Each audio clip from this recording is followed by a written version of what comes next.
ನಮಸ್ಕಾರ ಕರ್ನಾಟಕ. ಗಾಢ ನಿದ್ರೆಯಲ್ಲಿತ್ತ ಅಂತ ಕಾಂಗ್ರೆಸ್ ಸರ್ಕಾರ ಕಳೆದ 2.5 ವರ್ಷದಿಂದ ಕಾಂಗ್ರೆಸ್ ಸರ್ಕಾರ ಗಾಢ ನಿದ್ರೆಯಲ್ಲಿತ್ತು. ಇವ್ರಿಗೆ ಬಸ್ಗಳ ಮೇಲೆ ಟನ್ ಗಟ್ಲೆ ಒಂದೊಂದು ಲಾರಿ ಗಟ್ಲೆ ಏನೋ ಪಾರ್ಸಲ್ಗಳನ್ನ ಹಾಕೊಂಡು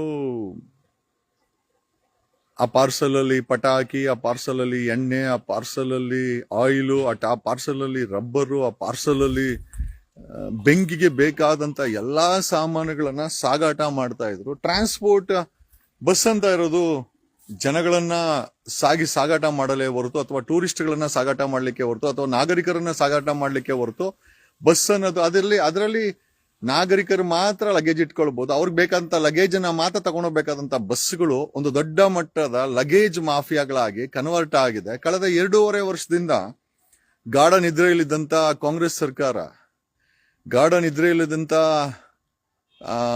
ಸಾರಿಗೆ ಸಚಿವರಾದಂತ ರಾಮಲಿಂಗಾರೆಡ್ಡಿ ಅವರು ನಿನ್ನೆ ಸ್ಟೇಟ್ಮೆಂಟ್ ಅನ್ನ ಕೊಟ್ಟಿದ್ದಾರೆ. ಇನ್ನು ಮೇಲೆ ಬಸ್ಗಳಲ್ಲಿ ಯಾವುದೇ ರೀತಿಯ ಪಾರ್ಸಲ್ಗಳನ್ನ ಟಾಪ್ ಅಲ್ಲಿ ಇಟ್ಕೊಂಡು ಹೋಗುವಂಗಿಲ್ಲ, ಅದನ್ನ ನಿಷೇಧ ಮಾಡಿದೀವಿ ಅಂತ ಆದೇಶ ಮಾಡಿದ್ದಾರೆ. ನಮ್ಮ ಪ್ರಶ್ನೆ ಏನಪ್ಪಾ ಅಂತಂದ್ರೆ, ಇಷ್ಟ ದಿನ ಯಾಕೆ ಮಾಡ್ಲಿಕ್ಕೆ ಆಗ್ಲಿಲ್ಲ? ಇಷ್ಟ ದಿನ ಏನ್ ಮಾಡ್ತಾ ಇದ್ರಿ? ಅಂದ್ರೆ ಒಂದು 7 ಜನರನ್ನ ಬಲಿ ಕೊಟ್ಟ ಮೇಲೆ ಈ ಕಾಂಗ್ರೆಸ್ ಸರ್ಕಾರಕ್ಕೆ ಬುದ್ಧಿ ಬಂದಿದೆ ಅಂತಂದ್ರೆ, ಸಾರ್ವಜನಿಕವಾಗಿ ಅವರವರ ಕೆಲಸಗಳನ್ನ ಮಾಡಬೇಕಾಗಿದೆ. ಬಟ್ ಇಲ್ಲಿ ಪ್ರತಿಯೊಂದಕ್ಕೂ ಕೂಡ ಐ ಥಿಂಕ್ ಒಬ್ಬರು ಧ್ವನಿ ಮಾಡಿ ಒಬ್ಬರನ್ನ ಬಲಿ ಕೊಟ್ಟು, ಒಬ್ಬರಲ್ಲ 7 ಜನರ ಬಲಿಯನ್ನ ಕೊಟ್ಟಂತ ಕಾಂಗ್ರೆಸ್ ಸರ್ಕಾರ, 7 ಜನರ ಬಲಿಯನ್ನ ಕೊಟ್ಟಂತ RTO ಭ್ರಷ್ಟ ಅಧಿಕಾರಿಗಳು, 7 ಜನರನ್ನ ಬಲಿ ಕೊಟ್ಟಂತ ಟೋಲ್ ಗೇಟ್ ಕಂಪನಿ. ಯಾಕೆ ಅಂತಂದ್ರೆ ಆ ಟೋಲ್ ಗೇಟ್ ಕಂಪನಿ ಸೆಂಟ್ರಲ್ಲಿ ಮೀಡಿಯನ್ ಹಾಕಿ ಅಟ್ಲೀಸ್ಟ್ ಮಿನಿಮಮ್ ಸೇಫ್ಟಿನಲ್ಲಿ ರಾಷ್ಟ್ರೀಯ ಹೆದ್ದಾರಿಗಳನ್ನ ಜನರು ಓಡಾಡ್ಲಿಕ್ಕೆ ಮಾಡಿದ್ರೆ, ಭಾನುವಾರ ಆದ್ರೆ ರಾಷ್ಟ್ರೀಯ ಹೆದ್ದಾರಿ ಎಷ್ಟು ರಶ್ ಆಗುತ್ತೆ ಅಂತಂದ್ರೆ, ಏನೋ ಭಾನುವಾರ ಆ ಟೆನ್ಷನ್ ಪ್ರೆಷರ್ ನ ಕಡಿಮೆ ಮಾಡ್ಕೊಳ್ಲಿಕ್ಕೆ ಮನೆಯವ್ರುಗಳು ಕಾರುಗಳು ತಗೊಂಡು ಹೋಗ್ತಾರೆ. ಯಾವುದೇ ಸೇಫ್ಟಿ ಇಲ್ಲ. ಯಾರನ್ನ ಆಲ್ರೆಡಿ ನೋಡಿ, ಈ ಬಸ್ಗಳ ಮೇಲೆ ಆಗ್ತಾ ಇದ್ದಂತ ಲಗೇಜು ಒಂದು ತಿಂಗಳಿಗೆ ಸುಮಾರು 350 ಕೋಟಿ ರೂಪಾಯಿ ಮಾಮೂಲಿ RTO ಮತ್ತೆ ಟ್ರಾಫಿಕ್ ಗಳಿಗೆ ಹೋಗ್ತಾ ಇತ್ತು ಅಂತ ಮಾಹಿತಿ ಇದೆ. ಈಗ ಸಾರಿಗೆ ಸಚಿವರು ಹಿರಿಯೂರಲ್ಲಿ 7 ಜನರನ್ನ ಬಲಿ ತೆಗೆದುಕೊಂಡಂತ ಸಿ ಬರ್ಡ್ ಬಸ್ ಸುಟ್ಟು ಭಸ್ಮ ಆದ್ಮೇಲೆ 7 ಜನರು ಸಜೀವ ದಹನ ಆದ್ಮೇಲೆ ಎಚ್ಚೆತ್ಕೊಂಡು ನಿನ್ನೆ ಏನೋ ಒಂದು ಆದೇಶವನ್ನ ಮಾಡಿದ್ದಾರೆ. ಈಗ ಈ ಆದೇಶ ಎಲ್ಲರೂ ಮಾಡ್ತಾರೆ. ಬಟ್ ಪ್ರಶ್ನೆ ಏನಪ್ಪಾ ಅಂತಂದ್ರೆ, ನಿಜವಾಗಲೂ ಈ ಆದೇಶ ಐ ಥಿಂಕ್ ಇಂಪ್ಯಾಕ್ಟ್ ಮಾಡುತ್ತಾ? ಇವತ್ತು ಸಂಜೆ ನಾವು ನಿಮ್ಗೆ ತೋರಿಸ್ತೀವಿ. Every day we will follow the buses.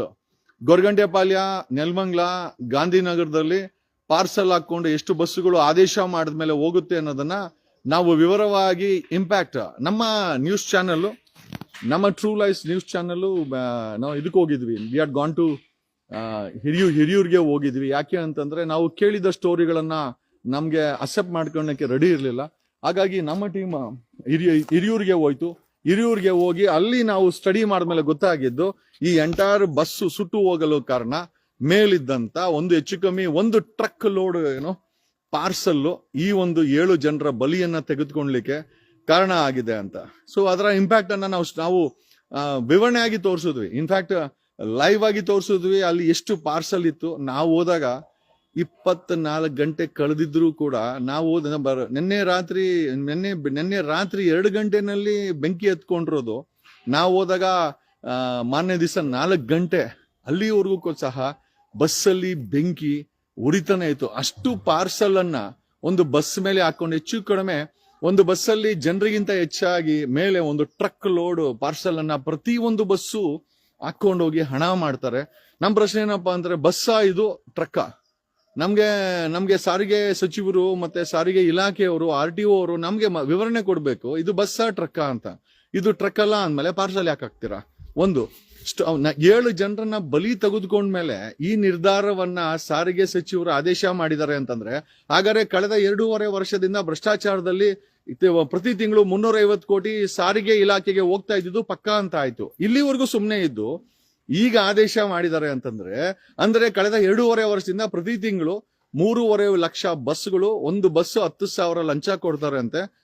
ಆ ನಿಟ್ಟಿನಲ್ಲಿ ಪ್ರತಿ ತಿಂಗಳು ಸಾರಿಗೆ ಇಲಾಖೆಗೆ ಹೋಗ್ತಾ ಇದ್ದಂತ ಲಂಚದ ಮೊತ್ತ ಸುಮಾರು 350 ಕೋಟಿ ಲಂಚಕ್ಕೋಸ್ಕರ 7 ಜನರನ್ನ ಭಸ್ಮ ಮಾಡಿದಂತ ಈ ಭ್ರಷ್ಟಾಧಿಕಾರಿಗಳು, ಈ ಸಾರಿಗೆ ಇಲಾಖೆಯವರು ಎಚ್ಚೆತ್ಕೊಂಡು ನಿನ್ನೆ ಬಸ್ಗಳ ಮೇಲೆ ಲಗೇಜ್ ಅನ್ನ ಹಾಕಬಾರ್ದೆಂಬ ಆದೇಶವನ್ನ ಸಾರಿಗೆ ಸಚಿವರು ಮಾಡಿದ್ದಾರೆ. ಅವನ್ ಯಾರೋ ತೀರ್ಥಲಿಂಗ ಬೆಳಗಾಲ್ ಅಂತೆ. ಲೇ ನಾನೇನು ನಿನ್ನ ಮನೆ ಹಾಳಲ್ಲ, ಓಕೆ? ನಿಮ್ಮಂತ ಅಡಕಸ್ವಿ ಜನರುಗಳು, ಅಡಕಸ್ವಿಗಳೇ ಅಂತ ಹೇಳ್ಬೇಕಾಗತ್ತೆ. ಯಾಕೆ ಅಂತ ಈ ಪದ ಬಳಕೆ ಮಾಡ್ತೀವಿ ಅಂತಂದ್ರೆ, ಮನೆಯಲ್ಲಿ ಕೂತ್ಕೊಂಡು ಇಷ್ಟೆಲ್ಲ ಅತ್ಯಾಚಾರಗಳಾಗ್ತಾ ಇದೆ, ಇಷ್ಟೆಲ್ಲ ಕಳ್ತನ ಆಗ್ತಾ ಇದೆ, ದರೋಡೆಗಳಾಗ್ತಾ ಇದೆ, ಪೊಲೀಸರು ದರೋಡೆಕೋರರು ಆಗ್ತಾ ಇದ್ದಾರೆ, ಭ್ರಷ್ಟಾಚಾರ ತುಂಬಿ ತುಳುಕ್ತಾ ಇದೆ. ನಿಮಗೆ ಸ್ಟೋರಿ ಹಾಕೋದಿಲ್ದ್ರ ಫಾಲೋ ಅಪ್ ಮಾಡಿ ನಿನಗೆ ತೋರಿಸ್ಬೇಕಲ್ಲೇ. ಮನೆಯಲ್ಲಿ ಮುಚ್ಕೊಂಡು ಬಿದ್ದಿರೋ ನಿನ್ನಂತ ದರಿದ್ರದವಿಂದನೇ ಅಲ್ಲ, ಹೋಗಿ ದಮ್ಮು ತಾಕತ್ತಿದ್ರೆ ಯಾವನಿಗೆ ಓಟ್ ಹಾಕಿದೆ ಅವನನ್ನು ಕೇಳೋಲೇ. ಹಲ್ಕಟ್ ಅವ್ನು ಯಾವನ್ನ ಆಗ್ತಾವನೆ. ಹಿಂದಿನ ಸ್ಟೋರಿ ಯಾವುದೂ ಇಲ್ಲ, ಎಲ್ಲ ರೋಲ್ ಕಾಲ್ ಮಾಡ್ಕೊಂಡ್ವಿ. ಓಕೆ, ರೋಲ್ ಕಾಲ್ ಮಾಡ್ಕೊಂಡು ಮನೆಗೆ ಮತ್ತೆ ಆಫೀಸ್ ಕಟ್ಟಿದೀವಿ. ಬೇವರ್ಸಿಗಳು ತಗೊಂಡ್ಬಂದು ನೀವು ಓಟ್ ಹಾಕುವಂತ MLA MP ಗಳನ್ನ ಕೇಳಕ್ಕೆ ಯೋಗ್ಯತೆ ಇಲ್ದಂತವ್ರು ಇಲ್ಲಿ ಬಂದ್ಬಿಟ್ಟು ಹಿಂದೆ ಸ್ಟೋರಿ ಏನಾಯ್ತು, ನಿಂಗೆ ದಮ್ಮು ತಾಕತ್ತಿದ್ರು ಹೋಗಿ ಸಿದ್ದರಾಮಯ್ಯನ, ಯಡಿಯೂರಪ್ಪನ, ಕುಮಾರಸ್ವಾಮಿನ ಕೇಳು, ಗೊತ್ತಾಗುತ್ತೆ. ಓಕೆ, ಓಟ್ ಹಾಕಿರೋದು ಅವ್ರಿಗೆ, ನನಗೇನು ಓಟ್ ಹಾಕಿಲ್ಲ. ಓಕೆ, ನಾನು ನನ್ನ ಕರ್ತವ್ಯನ ಮಾಡ್ತಾ ಇದ್ದೀನಿ. ನಾನು ಒಬ್ಬ ನಾಗರಿಕನಾಗಿ ನನ್ನ ಲಿಮಿಟೇಷನ್ ಅಲ್ಲಿ ನನಗೆ ಎಷ್ಟು ಶಕ್ತಿ ಇದೆಯೋ ಆ ಲಿಮಿಟ್ ಅಲ್ಲಿ ನಾನು ನನ್ನ ಕೆಲಸನ ಮಾಡ್ತೀನಿ. ಹಿಂದಿರೋ ಸ್ಟೋರಿಗಳು ರಮೇಶ್ ಜಾರಕಿಹೊಳಿ ಹತ್ರ ಸೆಟಲ್ಮೆಂಟ್ ಮಾಡ್ಕೊಂಡು ನಾನು 150 ಕೋಟಿ ಬೇವರ್ಸಿ ಅಲ್ಲಿ ಸ್ಟೇಟ್ಮೆಂಟ್ ಹಾಕಕ್ ಮುಂಚೆ ಯೋಗ್ಯತೆ ಇರಲಿ. ನಿನ್ನ ಯೋಗ್ಯತೆಗಳಿಗೆ ಓಟ್ ಹಾಕೋದು ಕಾಸಿಕ್ಕೊಂಡು 500,000ಕ್ಕೆ ಓಟ್ ಮಾರಾಟ ಮಾಡ್ಕೊಂಬಂದು ಇಲ್ಲಿ ಹಿಂದಿನ ಸ್ಟೋರಿ ಏನಾಯ್ತು, ಹಿಂದಿನ ಸ್ಟೋರಿ ಎಲ್ಲ ಡೀಲ್ ಆಗೋಯ್ತು. ನಿಮ್ಮಂತ ಹಲ್ಕಟ್ಟುಗಳು, ನಿಮ್ಮಂತ ಉಸಿರು ಒಳ್ಳೆಗಳಿರೋದ್ರಿಂದನೇ ಈ ಕ್ರಿಮಿನಲ್ಗಳು ಇವತ್ತು MLA ಆಗ್ತಾ ಇರೋದು, MP ಆಗ್ತಾ ಇರೋದು, ಇವತ್ತು ಜನರು ಬೀದಿನಲ್ಲಿ ಸಾಯ್ತಾ ಇರೋದು. ಓಕೆ, ಕೇಳಕ್ಕೆ ಯೋಗ್ಯತೆ ಇಲ್ಲ. ನನ್ ಬಂದ್ ಕೇಳ್ತಾನೆ, ಯಾವನ್ಗ ಓಟ್ ಹಾಕಿದ್ನೋ, ನಾನೇನೋ ಓಟ್ ಹಾಕ್ಸ್ಕೊಂಡಿದ್ದೆ ನಿನ್ನ ಹತ್ರ? ನಿಮ್ಮ MLA ಏನ್ ಗೆಣಸ್ ಕೀಳ್ತಾವನ? ನಿಮ್ಮ MP ಏನ್ ಗೆಣಸ್ ಕೀಳ್ತಾವನ? ರಾಜ್ಯ ಸರ್ಕಾರ, ಕೇಂದ್ರ ಸರ್ಕಾರ ಏನ್ ಗೆಣಸ್ ಕೀಳ್ತಾ ಇದೆಯಾ? ನಾನೊಬ್ಬ ಸಾಮಾನ್ಯ ನಾಗರಿಕನಾಗಿ, ನಾನೊಬ್ಬ ಅಡ್ವೊಕೇಟ್ ಆಗಿ ನನ್ನ ಕೆಲಸ ನಾನು ಮಾಡ್ತಾ ಇದ್ದೀನಿ. ಓಕೆ, ನಿನ್ನ ಹತ್ರ ಎಳಿಸ್ಕೊಬೇಕಾಗಿಲ್ಲ. ನೀನ್ ಏನ್ ಬಂಡವಾಳ ಕೊಟ್ಟಿಲ್ಲ ನನಗೆ ಹೋರಾಟ ಮಾಡಕ್ಕೆ. ನನ್ ದುಡ್ಡು, ನಮ್ಮನೆ ದುಡ್ಡು, ನಮ್ ಸಂಪಾದನೆ ತಗೊಂಡ್ಬಂದಿಲ್ಲಿ ಹೋರಾಟ ಮಾಡ್ತಾ ಇದೀವಿ. ನಿಮ್ಮ ಹತ್ರ ಯಾರ ಹತ್ರ ದುಡ್ಡು ಇಸ್ಕೊಂಡು ನಾವು ಹೋರಾಟನೂ ಮಾಡ್ತಾ ಇಲ್ಲ, ನ್ಯೂಸ್ ಚಾನಲ್ ನಾವು ನ್ಯೂಸ್ಗಳು ಆಗ್ತಾ ಇಲ್ಲ. ನನಗೆ ಅದು ಬೇಕಾಗೂ ಇಲ್ಲ. ಓಕೆ, ಆ ರೀತಿ ಅಲ್ಲ.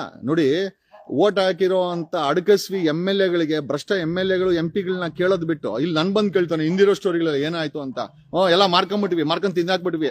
ಎಷ್ಟೆಷ್ಟು ಕೊಟ್ರು ಕೇಳ್ಕೊಂಡು ಹೇಳಿ ನನ್ಗೆ. ಅಲ್ಲ, ಇಂಥ ಜನಗಳ ಇರೋವರೆಗೂ ಎಲ್ರಿಗೂ ಉದ್ಧಾರ ಆಗತ್ತೆ ನಮ್ಮ ಸಮಾಜ. ಯಾರನ್ನ ಕೇಳ್ಬೇಕೋ ಪ್ರಶ್ನೆ ಅವನ್ ಕೇಳಲ್ಲ. ಯಾವನ್ಗೆ ಓಟ್ ಹಾಕಿದ್ರು, ಯಾವ ಬೇವರ್ಸಿ ಓಟ್ ಹಾಕ್ಸ್ಕೊಂಡು ಈ ಕರ್ನಾಟಕ ರಾಜ್ಯನ ಇಷ್ಟು ಕಿತ್ತೋಗಿರೋ ರಾಜ್ಯ ಮಾಡಿದಾರೆ ಇವರು, ಅವ್ರನ್ನ ಯಾರನ್ನೂ ಕೇಳಲ್ಲ. ನಾವು ನ್ಯೂಸ್ ಮಾಡಿದ್ರೆ, ನಾವು ಇಲ್ಲಿ ಮಾಹಿತಿ ಕೊಟ್ರೆ ಹಿಂದಿಂದ ಏನಾಯ್ತು, ನಿಮ್ಮ ಅಜ್ಜಿ ತಲೆ ಆಯ್ತು. ಓಕೆ, ಬೇರೆ ಏನ್ ಹೇಳ್ಬೇಕಾಗತ್ತೆ? ಈ ಇಷ್ಟು ದುರಾಂಕಾರದ ಮಾತುಗಳನ್ನ ನೀನು ಓಟ್ ಹಾಕಿರೋ MLAಗೆ, ನೀನು ಓಟ್ ಹಾಕಿರೋ MPಗೆ, ರಾಜ್ಯ ಸರ್ಕಾರಕ್ಕೆ, ಕೇಂದ್ರ ಸರ್ಕಾರಕ್ಕೆ, ಪೊಲೀಸರಿಗೆ ಕೇಳಿದ್ರೆ ಯಾಕೋ ಪೊಲೀಸರು ಪೋಲಿಗಳಾಗ್ತಾ ಇದ್ರು, ಅಧಿಕಾರಿಗಳು ಭ್ರಷ್ಟಾಚಾರ ಮಾಡ್ತಾ ಇದ್ರು. ಇವತ್ತಿನ ಸರ್ಕಾರಗಳು ಲೂಟಿಕೋರ ಸರ್ಕಾರಗಳು ಯಾಕಾಗ್ತಾ ಇದ್ವು? ಅವ್ರನ್ನ ಕೇಳಕ್ ದಮ್ಮು ತಾಕತ್ತಿಲ್ಲ. ಯಾಕೆ ಇಕ್ತಾರೆ ಪೊಲೀಸರಿಗೆ ಹೇಳ್ಬಿಟ್ಟು ಒಂದು FIR ಹಾಕಿ ಜೈಲಿಗೆ ಕಳಿಸ್ತಾರೆ. ಇಲ್ಲಿ ಪುಕ್ಸಟ್ಟೆ ಮೆಸೇಜ್ ಆಗ್ತಾ ಇದ್ದಾನೆ.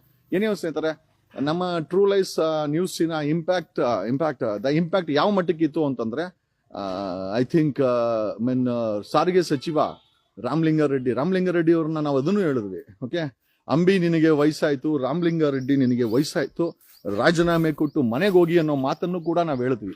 ವಿ ಆಲ್ಸೋ ಟೋಲ್ಡ್ ರಾಮಲಿಂಗಾರೆಡ್ಡಿ ಅವರೇ, ನಿಮ್ಗೆ ವಯಸ್ಸಾಯ್ತು, ರಾಜೀನಾಮೆ ಕೊಟ್ಟು ಮನೆಗೆ ಹೋಗಿ ಅನ್ನೋ ಒಂದು ಸೂಕ್ಷ್ಮವಾದಂತ ಪದ ಬಳಕೆಯನ್ನು ನಾವು ಮಾಡಿದಾಗ ಅದರ ಇಂಪ್ಯಾಕ್ಟ್ ನಮ್ಮ ನ್ಯೂಸಿನ ಇಂಪ್ಯಾಕ್ಟ್, ಗ್ರೌಂಡ್ ರಿಪೋರ್ಟಿಂಗ್ ಎಷ್ಟು ಇಂಪಾರ್ಟೆಂಟು, ಮತ್ತೆ ಇನ್ವೆಸ್ಟಿಗೇಟಿವ್ ಜರ್ನಲಿಸಮ್ ಎಷ್ಟು ಇಂಪಾರ್ಟೆಂಟ್ ಅನ್ನೋದನ್ನ ನಾನೊಬ್ಬ ವಕೀಲನಾಗಿ ಇವತ್ತಿನ ಮಾಧ್ಯಮಗಳಿಗೆ ಒಂದು ಉದಾಹರಣೆಯನ್ನ ಸೆಟಪ್ ಮಾಡಿದ್ದೀವಿ. ಯಾಕೆ ಅಂತಂದ್ರೆ, ನೋಡಿ, ಯಾರೋ ಏನೋ ಹೇಳ್ದ, ಯಾವ್ದೋ ಒಂದು ಪೊಲೀಸವನು ಹೇಳ್ದ, ಆ ಪೊಲೀಸವ್ನು ನಿಜ ಹೇಳ್ತಾನ?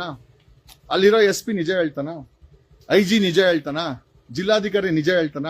ಎಲ್ಲರನ್ನೂ ಸರ್ಕಾರನ ಉಳ್ಸಕ್ಕೋಸ್ಕರ ದಿಕ್ತಪ್ಸೋ ಮಾಹಿತಿಗಳನ್ನು ಹೇಳ್ತಾರೆ. ಅವರ ಮಾಹಿತಿಗಳನ್ನ ನಾವ್ ಯಾರೂ ತಗೊಂಡಿಲ್ಲ.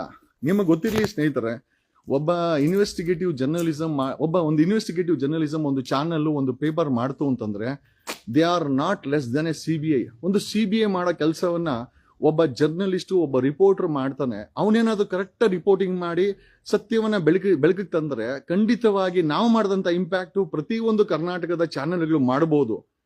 ಅವ್ರಿಗೆ ಬೆಂಗಳೂರು ಬಿಟ್ಟು ಆಚೆ ಹೋಗ್ಲಿಕ್ಕೆ ಅವ್ರಿಗೆ ಸಮಯನೂ ಇಲ್ಲ, ಅವ್ರಿಗೆ ಅಂತ ಪುರುಷೊತ್ತು ಇಲ್ಲ. ಬಟ್ ಆದ್ರೂ ಕೂಡ ನಮ್ಮ ಕೆಲಸವನ್ನ ನಾವು ತಗೊಂಡಂತ ಕೆಲಸ ಅದು ಕೋಗಿಲಲ್ಲಿ ಶೆಡ್ ಹೊಡೆದಾಕಿದಂತ ಸ್ಟೋರಿ ಆಗಿರ್ಬೋದು.